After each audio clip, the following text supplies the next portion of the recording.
Magkano nabibili yung ganyan? Sandaan po mga kilo. Yung ibon o yung daga? Tsaka po taga kasama po. 100 kilo. Akin ni kilo to. Parang ang dami nito sa 1 kilo. Ilang piraso? Ilang piraso isang ano na? Yung ano po, kung depende po sa bibig magkano. So ilang piraso naman sa daga? Sabi ka noon nakakandalawang da kaya ako di may Rats. 2,000 Yan o mga ka-idol. May inuuli sa bukid. Daga tsaka ibon. Naibebenta raw nila ng 100 ng 1 kilo. Yan o. Fresh na fresh. Anong luto ginagawa sa daga? Adobo. Yung may sili no. Manghang.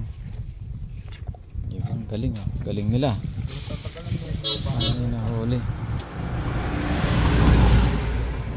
Oh, daga. Tsaka anong tawag sa ibon na to? Uwis. O yung isa wala pang pakpak o. Kaya nahuli mo no. Paano mo inuli to? Inabol mo? Nahabol. Nahabol pa lang. Nahabol. Tapos itong isa Inaampas. inaampas. Pag nawala ang pumalo, dadami. Uy, kinagat oh. Kinagat nung daga, nung uwis yung daga oh. Ayan oh. Ayan, nanunuka pa, nanunuka, buhay pa oh. Buhay pa mga idol. Ayan oh, may daga oh. Ito yung dagang bukid no. Opo. Hindi siya yung dagang bahay.